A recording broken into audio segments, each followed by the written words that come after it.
devices can be used for many, many years, longer than companies would want you to think. Hi Slayers, and welcome back to my channel. My name is Eileen, and in today's video, I'm going to be talking to you about my new phone, which is the iPhone 17 Pro.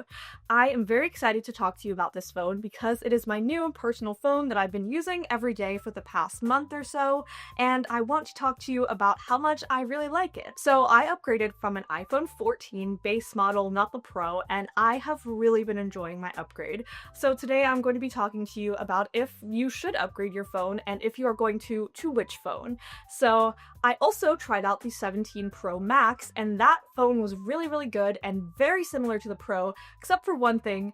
It was just a little bit too big for me, so I did end up returning it and getting the 17 Pro instead. So this review is all about the iPhone 17 Pro. Now, to be honest, there isn't really going to be a bad thing mentioned about this phone.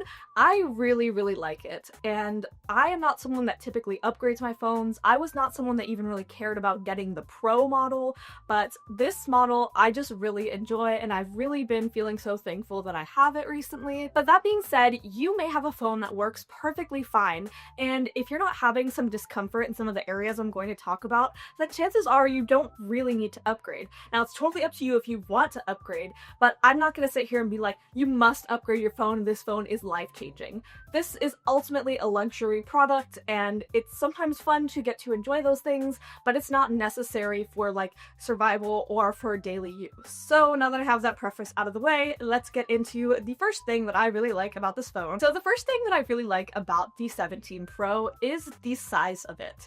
I am just someone that has small hands, and I value having a phone that fits in my hand one-handed instead of having to like feel like I'm holding a small tablet. Now, this is totally personal preference, and I know a lot of people that really need the bigger screen for accessibility reasons, or just they watch more entertainment on their phone and maybe it's nicer to have a bigger screen. But personally, I like a smaller screen, and I like something that's easier to carry around with. And I've really been enjoying the Pro Motion display. It honestly looks like every other iPhone, but I really like every other iPhone screen, so I haven't been having any issues with that. I think it looks really pretty, and it is a 6.3-inch display, so if you know, have something nearby that's 6 inches, it's roughly that. Okay, so some of the first impressions that I had about this phone was that I really liked the new design. I know that's kind of a controversial take, but I just like the fact that it looks like a new iPhone instead of how literally every other iPhone looks like. So I enjoyed that aspect of it. I also liked the color selection that came out, which I also know is a bit of a hot take. I do think like a black option would have been nice as well, but I really like the silver. I really like the blue. I was not really liking the orange, but I did end up getting it because that is what my father chose for me in classic dad fashion, and I actually really like it. It's really grown on me. I feel like it's really whimsical and like bright and bubbly, so I feel like it kind of matches me a little bit well, I suppose, and I like the case that I got for it. So my overall impressions of the 17 Pro line in general were pretty positive and made it slightly more intriguing, the aesthetic of it all, for me to want to upgrade my phone. So these are kind of like the superficial reasons, I would say, but they had some factor into it because let's be real, I'm just a girl, okay? But of course, that is not really the reason that I upgraded my phone, and probably not the reason you should upgrade your phone. The real reason comes in the cameras. I love these cameras. The zoom is so cool, and it's actually been helpful for me in situations. So I actually took these pictures with the 17 Pro Max, but they share the exact same cameras, so this is a valid depiction of it. But basically, I ride a bus, and I'm not supposed to ride that bus, allegedly, and so I wanted to see what the schedule was without like being obvious about it. And on my iPhone 14, I like zoomed all the way in, and I couldn't read it at all. But then with the iPhone 17, I was able to read it so much clearer, and I think that this zoom is so cool. I was able to take a picture of the moon.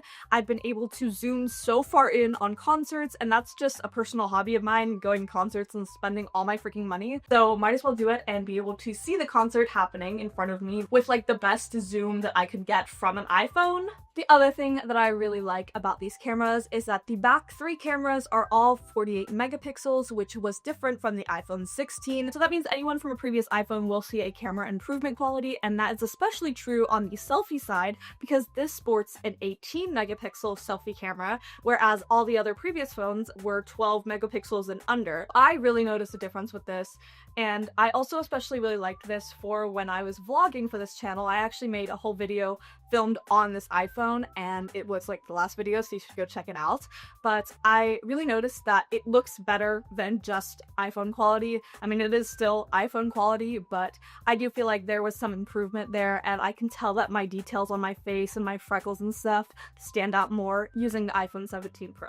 Another really fun thing I like about this phone is that there are a couple of new features in the camera app. So one of them is dual capture, and this lets me get really embarrassing videos of my reaction while something else is happening in front of me. And I've been really enjoying this feature. I think it's fun. I had fun with it at a concert, and I could see myself using this for like memory's sake. I will say it's not like the most amazing thing ever. You can't pick which one you'd want to go into. Like, you can't change, oh, I want my face to be the big one or the small square.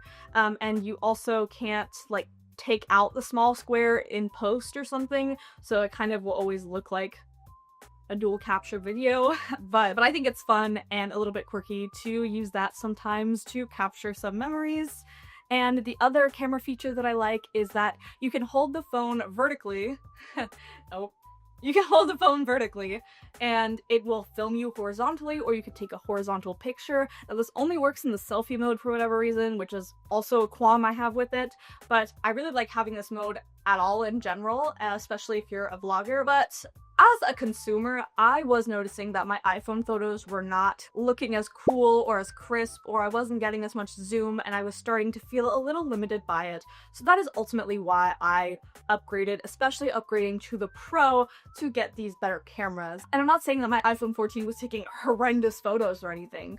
I just was starting to feel a tiny bit limited by it, and I really wanted to use my phone more to shoot things that I thought were beautiful, and I feel like I've been more inclined to do that now that I have the 17 Pro. So like I said before, unless you are kind of already having issues with camera quality or wanting to zoom more, then I wouldn't say that the camera is a huge necessary upgrade, especially if you're not a content creator, because that was the other side of things. I do film content occasionally, and I wanted to be able to have slightly better video. I tested it out in that video, like I said, and I shot in some low light situations, which I felt like it performed okay in, but there's just a perk to having such a portable camera to take around with you and such a flat camera.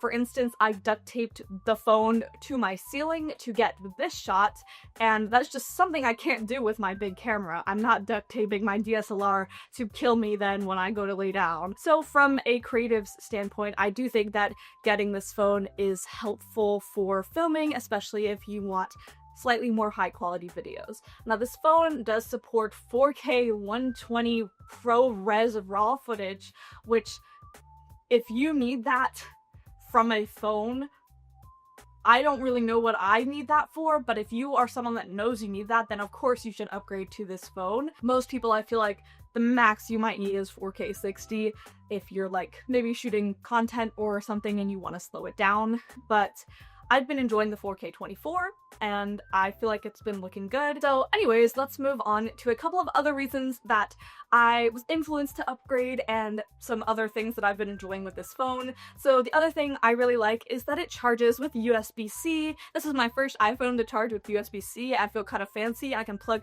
my charger into my laptop, into my Kindle, into my iPhone, into literally like anything I want, and I only have to bring one charger around, so I do appreciate that. And I feel like this charges very, very fast. On the Apple website, it does say that you can charge 50% in 20 minutes, which I think is really cool.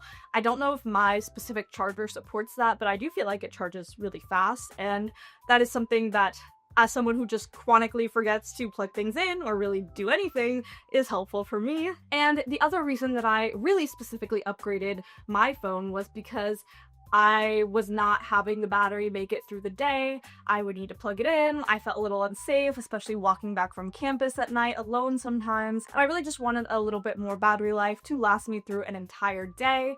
So this battery life has been amazing. I am no longer worried about it dying at all. The other day I went tailgating, which is not something I usually do. So while I was tailgating, I was actually just scrolling on my phone all day, which was I reading fanfiction? That's debatable, but my battery lasted the whole day, and I wasn't even worried about trying to conserve the battery because I know that this battery is such a beast. I believe it lasts up to 33 hours on the 17 Pro specifically. I know the Pro Max technically has 39 hours of battery life, but in using both of them, I didn't notice a difference at all. So I'm pretty happy with the 17 Pro giving me 33 hours of battery life. And if you're noticing that your phone battery is dying and that's the only reason you want to upgrade, I would suggest taking it to a local store and they can replace the battery for you, which is probably a much more cost-effective option. But if you are also interested in upgrading for some other reasons, then I think coupling that with having better battery life is a good deal. Now, the camera and battery life were probably like the two biggest reasons that I upgraded, but now let's get into some of the changes that Apple made that I just generally liked or generally noticed and how I've been feeling about them. So the first thing is obviously the design is different. There is a camera bump, which is a little bit weird, and there's a ceramic backing, which is also a little bit weird, but like I said before, I kind of like that it's a little bit funky, and personally, I don't mind it. I put it in a case anyways, but the shielding on the back is like ceramic coating, and it's supposed to protect the iPhone more, and overall this phone is supposed to be more durable on the screen as well, and there has been some varying debates on that. People say that it's really easy to scratch the color off. Personally, I'm not scratching my iPhone often or anything. I am a huge klutz though, so I dropped this iPhone literally twice just today, just walking with it in my hand. And I drop my iPhone all the time, and I feel like it's been holding up totally fine. I put it in a case, I put a screen protector on it, and I'm no longer worried about it. In terms of durability, it feels the same to me as any iPhone. I would feel safe putting any iPhone in a case with a screen protector. Specifically, I get Casetify cases, and this is not sponsored or anything. I just feel like they protect my phone and that they're slightly good for the money. Also, there is supposedly a reflective coating on the device that helps with the glare. I really haven't noticed a huge difference in this, but if they say it's there, I feel like it must be doing something. But a couple of other things that I like about this design that were new to me is that I like the little island at the top. I feel like it's been helpful, especially when I set timers, because I will set a timer and then forget that I set the timer, but here it like stays in the little island bar on top. I also like it for directions. It kind of pops out as a little direction bar. And it's just not a feature that I had on my iPhone 14, so maybe I am looking at it more often because I know it is new and it has that novelty still. But I feel like it's a fun little touch, and I feel like it makes it feel more intuitive as a phone. So if you had a phone that didn't have that before, it might be a nice little addition to getting a new phone. Also, there is an action button on here that you can program, or I think they call it a camera button actually, and basically you can press the button and it will take you to your camera app for like super easy access.